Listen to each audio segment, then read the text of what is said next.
So guys, Deputy Manager Contract and Material Management in NPCIL, इसके लिए advertisement out हो चुका है और देर आर टोटल 34 वैकेंसीज जो कि इस एडवर्टीजमेंट में हमें देखने को मिलती हैं। 27 नवंबर से पहले आप इसका एप्लीकेशन फॉर्म एनपीसीएल की वेबसाइट पे जाके भर दीजिए, ठीक है। तो आज के इस डिटेल्ड वीडियो में हम उस डिटेल्ड एडवर्टीजमेंट की बात करेंगे। हम एलिजिबिलिटी को सबसे पहले समझेंगे, हम एग्जाम पैटर्न को जानेंगे, हम सिलेबस को भी देखेंगे एंड देन फाइनली ह्यूमन पेरिटस के साथ कैसे आप contract and material management NPCIL की तैयारी करेंगे और अपना एग्जाम में सिलेक्ट होंगे, ठीक है। एनरोल करने के लिए आपको वेबसाइट पे जाना है, यहाँ पे डिटेल्स आपको कोर्स की मिल जाएंगी, साथ में पढ़ने के लिए क्या क्या रिसोर्सेज है वो आपको देखने को मिलेगा। इसके साथ साथ नीचे दिए गए नंबर पे आप कॉल करके ये हमारी टीम से डायरेक्टली कनेक्ट होके आप डिस्कस भी कर सकते हैं। तो एडवर्टीजमेंट की जानकारी भी यहीं आपको मिल जाती है, यहाँ पे 2025 का एडवर्टीजमेंट है, यहाँ से जाके आप अपने खुद भी उसको देख सकते हैं। तो सबसे पहली चीज वैकेंसीज की बात करते हैं।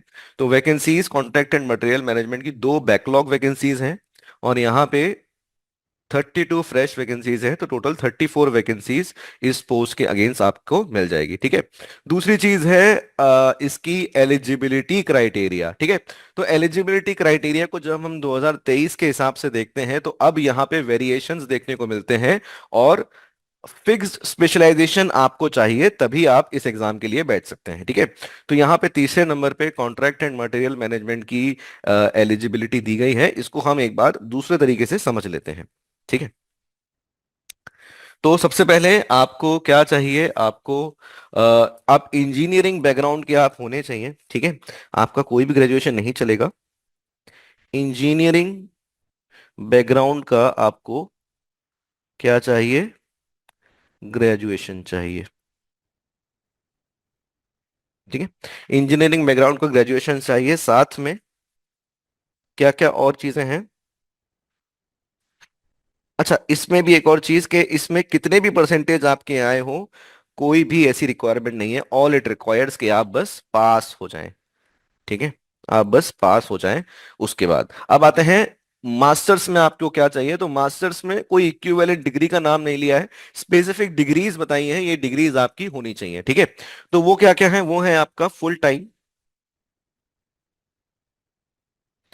MBA, PG degree, PG diploma, masters in management studies, ठीक है। इंटीग्रेटेड एमबीए अगर आपने किया है तो भी आप एलिजिबल हो जाएंगे, ठीक है। तो ये हो गई कौन कौन सी डिग्री है। यहां पे ये चीज नोट करिए कि फुल टाइम ही अलाउड है, अगर आपने पार्ट टाइम किया है या ऑनलाइन किया है तो आप एलिजिबल नहीं होंगे, ठीक है। You will not be eligible, full time regular MBA होना चाहिए, ठीक है। इसके अलावा स्पेशलाइजेशन की अगर बात करें, स्पेशलाइजेशन की अगर हम बात करें तो स्पेशलाइजेशन भी मेंशन है, वो क्या क्या है, मटेरियल्स मैनेजमेंट,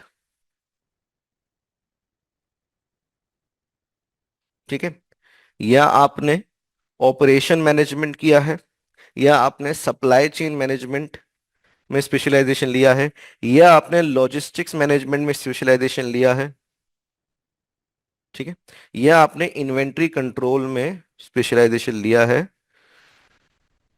ठीक है। तो आपका जो है आप एलिजिबल हो जाएंगे। अब सवाल एक और आता है यहाँ पे कि अगर आपकी ड्यूअल डिग्री है तो वहां पे क्या मेजर और माइनर की फाइट है। The answer is no. आपकी अगर ड्यूअल डिग्री है, if you have a dual degree, तो एक स्पेशलाइजेशन आपका इनमें से होना चाहिए, one specialization should be from this, ठीक है। कोई भी एक स्पेशलाइजेशन इनमें से है तो भी ये काम आपका चल जाएगा, ठीक है। अगला सवाल आता है कि एम मास्टर्स में कोई मिनिमम परसेंटेज चाहिए कि नहीं। बिल्कुल चाहिए, यहाँ पे भी आपको मिनिमम 60% आपको लेके आने होंगे। यहाँ पे कोई भी मिनिमम नहीं चाहिए था, यहाँ पे मिनिमम 60% चाहिए, ठीक है। दूसरी चीज कि फाइनल ईयर के स्टूडेंट्स क्या दे सकते हैं, द आंसर इज नो। आपका जो रिजल्ट है फाइनल सेमेस्टर का वो 27 नवंबर 2025 से पहले आउट हो जाना चाहिए, ठीक है। कोई उसमें त्रुटि नहीं है, कोई उसमें डाउट नहीं है। तीसरा एज क्राइटेरिया की अगर बात करें तो एज जो है एज के लिए हमें बताया गया है कि आपकी जो एज है that should be not more than 30 years for the unreserve category age on 27 November 2025। ठीक है, 30 साल से ज्यादा की आपकी एज नहीं होनी चाहिए। और इसके साथ साथ जो रिजर्व कैटेगरीज हैं उन्हें गवर्नमेंट ऑफ इंडिया के जो रिलैक्सेशंस मिलते हैं वो भी यहाँ पे एनपीसीआईएल दे रहा है, जो कि आप देख सकते हैं डॉक्यूमेंट से ही। ठीक है, तो आगे बढ़ते हैं। एलिजिबिलिटी हमारी हो चुकी है, फाइनल ईयर की बात हमने डिस्कस कर ली है। अब हम इसके पे लेवल और जो मंथली एनरोलमेंट्स आपको मिलेंगे उसका भी आप यहाँ पे देख सकते हैं, पेज नंबर 33 पे।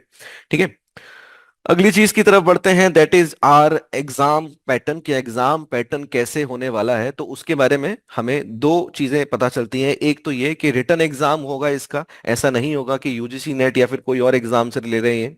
दूसरा, दो स्टेजेस होंगी, एक ऑनलाइन टेस्ट होगा और दूसरा पर्सनल इंटरव्यू होगा।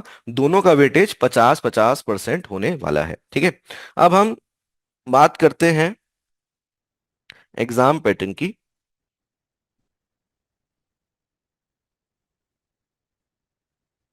ठीक है, तो एग्जाम पैटर्न पे जब हम जाते हैं हमें पता चलता है कि there will be two stages of this exam, stage one and stage two. ठीक है, स्टेज वन है आपका written online test, stage two है आपका इंटरव्यू।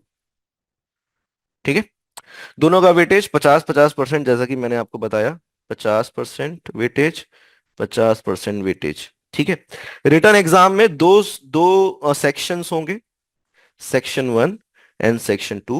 सेक्शन वन में आपका मैनेजमेंट एप्टीट्यूड आएगा, सेक्शन टू में आपका प्रोफेशनल नॉलेज आएगा। ठीक है, सेक्शन वन की अगर बात करें तो सेक्शन वन में there will be 50 questions, section two में बात करें तो देयर विल बी 70 क्वेश्चंस। ठीक है, तो इन टोटल 120 क्वेश्चंस आपको करने होंगे। ठीक है, 120 क्वेश्चंस आपको करने होंगे, और हर एक क्वेश्चन के लिए 1 मिनट है आपके पास, यानी कि टोटल टाइम है 120 मिनट। हर एक क्वेश्चन एक एक मार्क्स का है।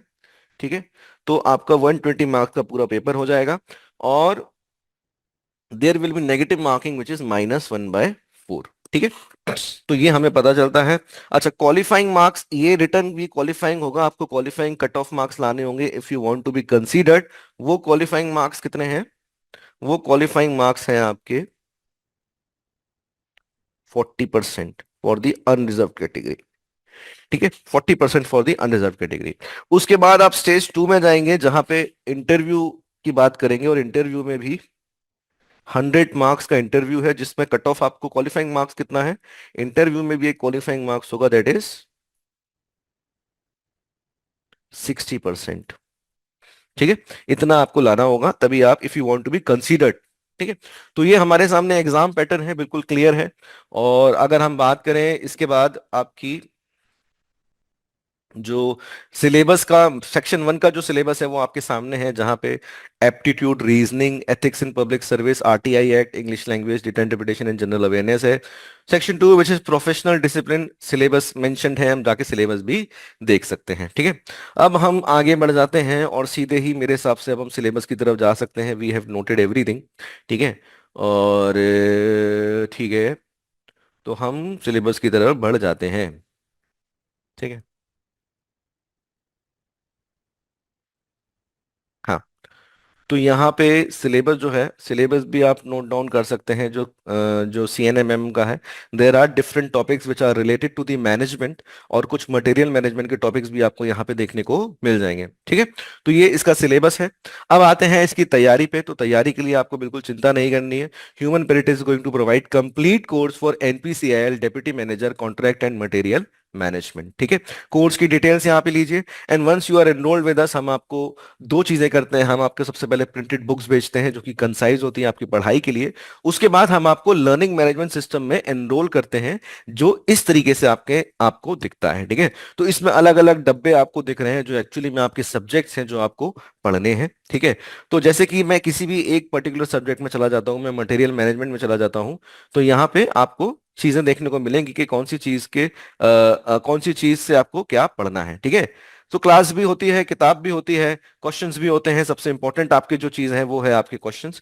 क्वेश्चंस लगाना हमेशा जरूरी होता है, क्योंकि एमसीक्यू बेस्ड टेस्ट में प्रैक्टिस करना इज द, कहना चाहिए, मोस्ट इंपॉर्टेंट टास्क जो आपको करना होगा। ठीक है, तो इसके बाद आप इस पर्टिकुलर एलएमएस का एक दिन का ट्रायल ले लीजिए, आप खुद से समझ लीजिए कैसे आप तैयारी करेंगे, and you can be happily enrol in this course. And also all the best for your preparation. It's a good opportunity for everyone जो कि पीएसयू में काम करना चाहते हैं।